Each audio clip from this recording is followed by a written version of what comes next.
Hello students, myself Dr. Pallavi Rai Lavhale, and today I am going to continue with unit 1 of BP 405T.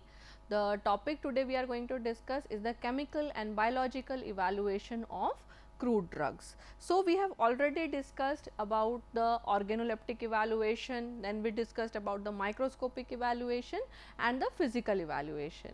The next evaluation which we are going to discuss today is the chemical evaluation, and in chemical evaluation the basic meaning, it means that when we are only studying the phytochemistry or the chemistry of a particular drug. It may be that we are using certain chemical tests or we are doing certain quantification of those chemical structures, that comes under the chemical evaluation. So, what are the things which we can do? We can use certain instruments for the identification, qualitative tests or quantification of a particular drug. We can perform chemical tests. We can basically identify individual chemical constituent of a particular plant, extract or even the plant itself, or even we can perform the microchemical test. Microchemical test in the sense when we are using a microscope and we are adding certain reagents and producing color out of it, that is the microchemical test. So, these are the different types of chemical evaluations that can be done. Now, before we move to chemical evaluation, I would like to discuss one thing with you, that whenever a plant drug has to be studied, it needs to be converted into a form which can be easily used for its testing. For example, if I use directly a powder of any plant, so it may not mix properly with the water or any other solvent. So, what needs to be done is, first of all we will prepare extracts out of those drugs. So, what we can do is, the first step which normally a researcher or a person who is studying a crude drug does, that he does successive solvent extraction. So, in successive solvent extraction, I mean to say that we start with a completely non-polar drug like hexane, then we move to a slightly less polar drug, it may solvent, that may be chloroform, then we may move to say ethyl acetate, acetone, alcohol, alcohol can be methanol or ethanol, and then water. So, these are the solvents which I have written, these are the main solvents. We can add or remove any of the solvents depending upon our drug, but in general we have these few solvents which are generally used for successive solvent extraction, starting from hexane, which is completely non-polar, then chloroform, then ethyl acetate, acetone, alcohol and water. Now, what is the purpose of doing this? What happens that in a particular drug, we have all the things together, okay. We have the sugars, we have the oil, everything is there together. But when we are performing the chemical analysis, we want them to be separated, so that there is no any interference in the determination of these chemical constituents. So, for that what we do, we use different types of solvents. So, with one drug we will first do the extraction with hexane, then whatever drug is remaining, we will use the same drug and we will do extraction with chloroform. The same drug will be extracted with ethyl acetate, then it will be extracted with acetone, then with alcohol, and finally it will be extracted with water. So, from the main drug which we are, if there are, suppose I will give you a very simple example, that there are 10 ingredients in our plant. So, we know 2 are completely non-polar in nature, they will go in hexane, 1 is polar in slightly in chloroform, then 1 may go in ethyl acetate, 1 may go in acetone, 2 may go in alcohol. Okay. So, we have around 3, 4, 5, 6, 7 and 3 may go in water. So, what we have done, rather than studying the 10 together, we have differentiated into different extracts, and now our study becomes easier. So, that is the reason why we do the extraction. And what are the main ingredients which are there in these extractions? We generally are going to study the phytoconstituents like tannins, alkaloids, phytosterols, triterpenoids, flavonoids, cardioglycosides, anthraquinone glycosides, saponins, carbohydrates, proteins, amino acids, fixed oils and fats. So, all these are together in one plant. So, the first step what we has done is we perform the extraction. Now, after performing the extraction, the next step comes, that is the testing. Okay. So, before I move to testing, again I would like to mention one thing, that normally when we are doing chemical evaluation can be done by two forms. One is the qualitative evaluation and second is the quantitative evaluation. You must have studied in analysis already that qualitative evaluation is when we are identifying a particular drug, that whether this drug is say if we are getting a tablet, if we got a tablet and we have to study whether this is paracetamol or not. So, that study is qualitative test. But if we want to tell that how much paracetamol is there, suppose it contains 500 milligram of paracetamol. So, we have to determine that yes, whether it contains 500 milligram of paracetamol or not.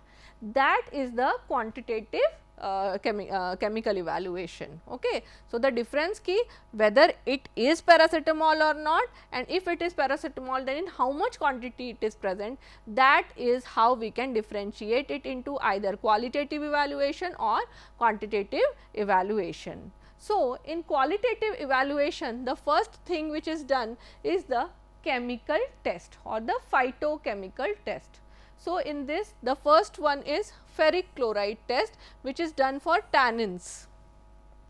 Tannins are substances which are soluble in water, they are phenolic compounds which do not contain any nitrogen and they generally have a astringent effect. Okay. The examples are Amla, Baheda, Ashoka, Arjuna, etc. So, if we want to check whether our drug contains tannins or not, we will either take water or alcohol extract, and to that we will add ferric chloride solution about 5%. So, if it is producing a blue color, then it tells that a specific type of tannin, that is the hydrolyzable tannin, is present. Okay. If it gives a green color tells that it is a non-hydrolyzable tannin. The second test is gelatin test. Gelatin test is something, gelatin is a protein. So, when it reacts with tannin, because tannins are generally astringent in nature, they precipitate the gelatin and produce lot of precipitates. So, that is the second test for tannins. Then the alkaloidal test. In alkaloids, there are four main tests which are mentioned always, that is Bragg-Rauch's test, Mayer's test, Hager's test and Wagner's test. Okay. So, in this basically the main test I will just explain it to you in brief. In Bragg-Rauch test, we normally used potassium bismuth iodide, and this potassium bismuth iodide solution, when it is getting mixed with alkaloid, it produces a red orange color precipitate.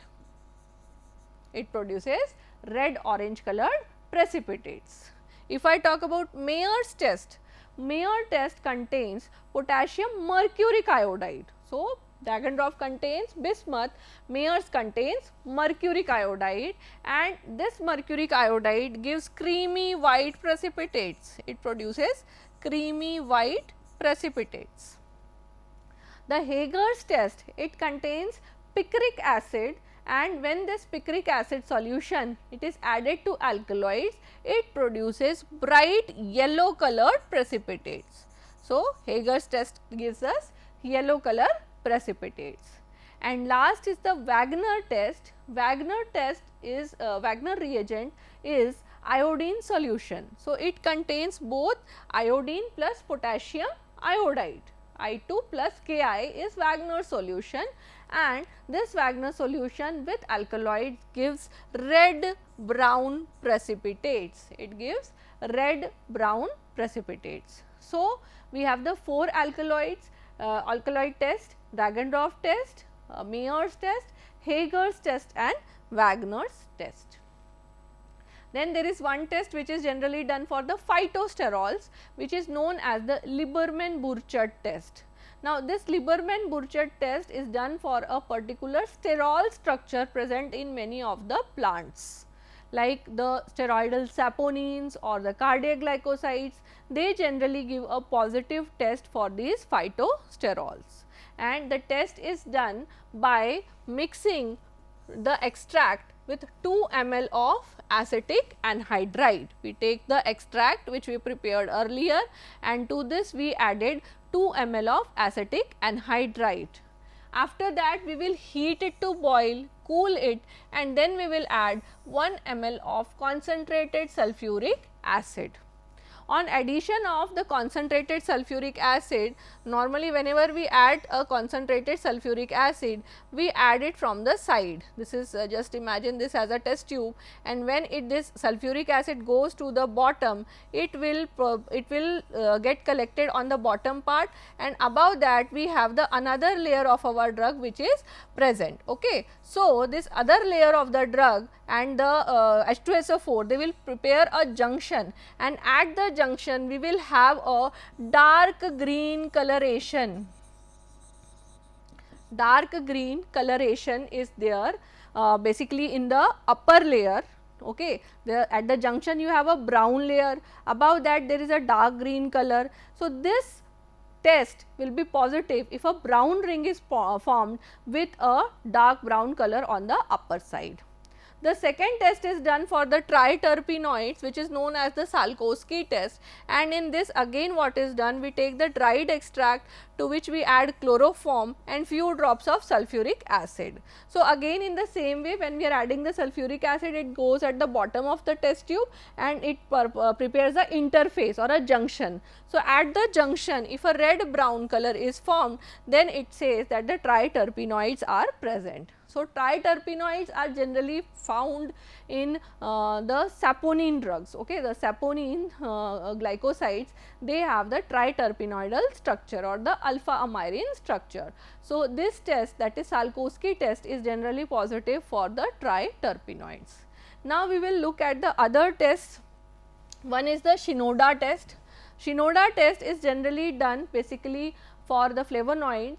Flavonoids are present in all the natural substances, almost all the natural drugs to some extent, but specifically if I say the quercetin, which is present in many of the drugs like tulsi, then ashwagandha, okay, they give a very, you can say, effective nature to our particular drugs, and they are more like a antioxidants. So, Shinoda test is positive for the flavonoids, and the test is done by adding magnesium turnings. We have the magnesium metals which are added to the drug, and after that we add dilute HCl to this particular test tube. So, on addition of dilute HCl, it produces a very slight pink color. Very slight pink color is produced, and this pink color shows the presence of the flavonoids. Then with alkaline reagent test, when we add any kind of alkaline reagent to the flavonoids, it produces yellow color with flavonoids. In lead acetate test, when we add lead acetate to our flavonoids, it produces bright yellow colored precipitates.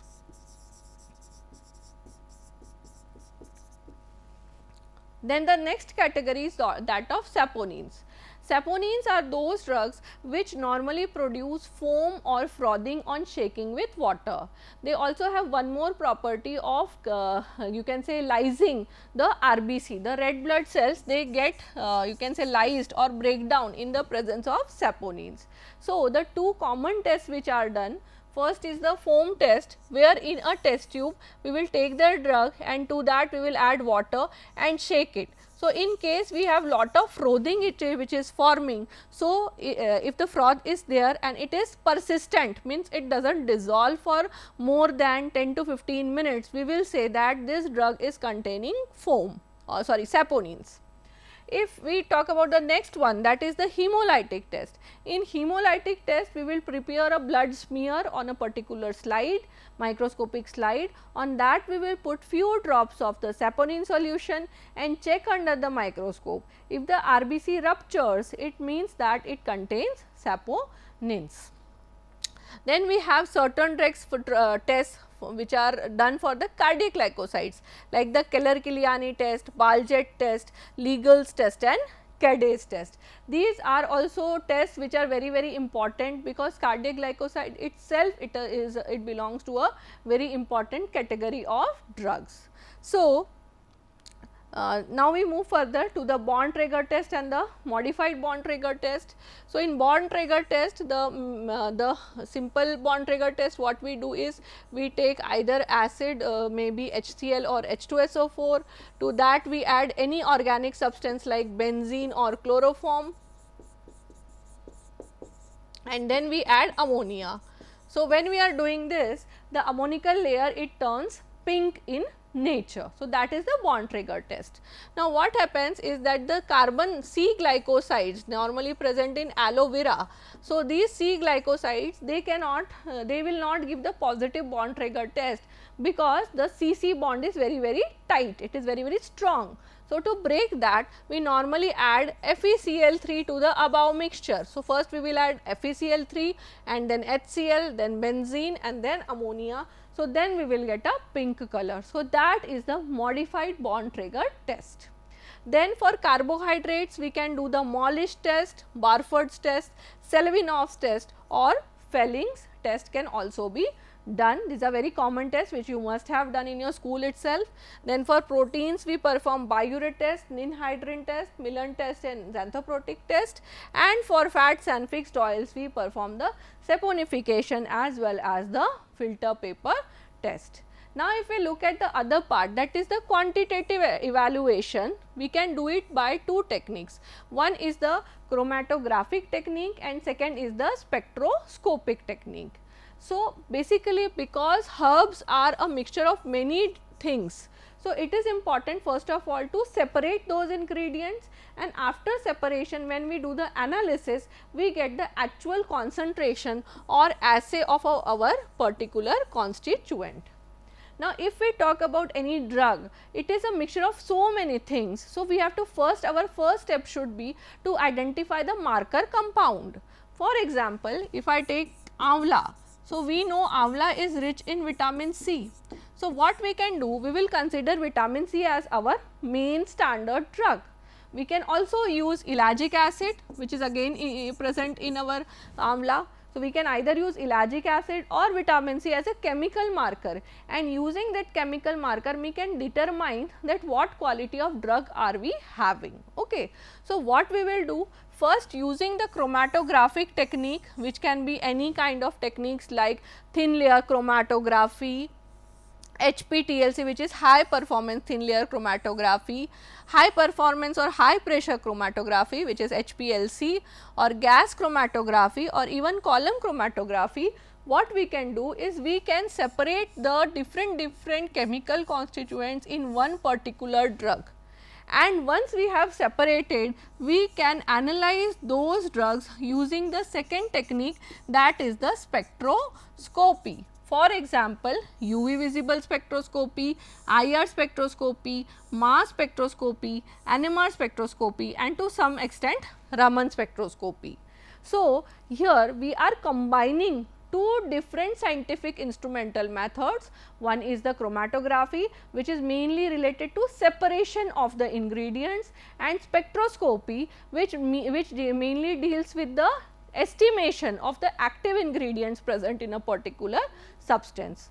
If we look at the instruments like HPLC or HPTLC also, there we have the combination of special UV visible lamps which help in determining the amount of absorption or transmission of the source light, which helps in determining the concentration of the active ingredients. So, with this we end our chemical evaluation, and now we move to the next topic, that is the biological evaluation. So, what is the significance of this biological evaluation?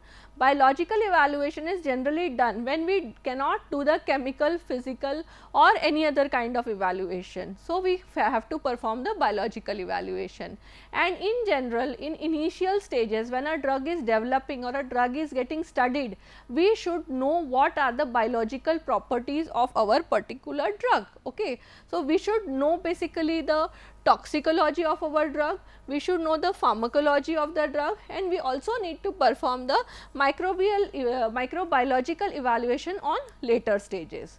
So, first we will discuss about toxicological evaluation. When a particular drug is consumed by a patient, we should know that in what concentration will it be safe. If I take example of amla, then amla can be consumed to any extent because we consider it as a food also. But if I take another example of dhatura, so dhatura is also a fruit, but can we consume it on a regular basis? No, it is highly poisonous in nature, it is toxic in nature, right. So, we should know in how much amount this dhatura is toxic, because it has therapeutic effects also, but it is toxic also. So, in order to have the therapeutic effects without the toxic effects, we have to perform the toxicological evaluation of these crude drugs. So, generally animals like rats or rabbits or mice are used by the pharmacologist or the toxicologist, who give the drug either on a regular basis or a single dose basis, and they will observe the animals for their behavior for a particular period of time, say 7 days, 14 days or even 3 months, depending upon what kind of toxicological studies are we performing. Are we going for the acute toxicology study or the chronic toxicology study?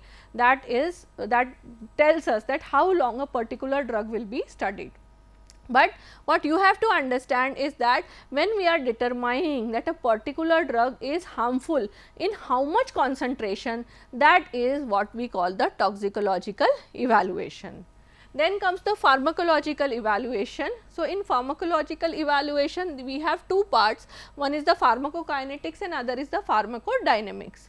Pharmacokinetics is something that what the body does to the drug. So, we should know that when we are consuming a drug, then in what rate it is getting excreted out of the drug of our body. For example, if we take a drug and it remains in the body for a long period of time, then what will happen, that the body will start retaining those things in the liver, in the kidney, there will be liver damage, there will be kidney damage, and ultimately the patient will suffer. So, we should know that yes, this drug should get excreted in about 4 days, 5 days or less than that, okay, not more than that.